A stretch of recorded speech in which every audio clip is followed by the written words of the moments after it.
Benda-benda yang buruk maka sedap telinga nak dengar.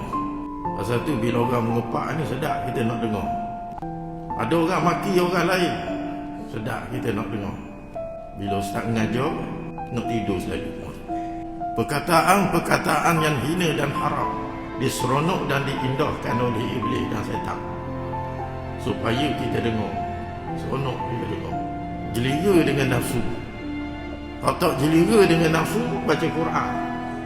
Pasal iblis tak benar benda ni, menyebabkan kita rasa tak sedap dengar. Cuba kita maki orang, kita hina orang, kita redik orang. Ini jeliga kena.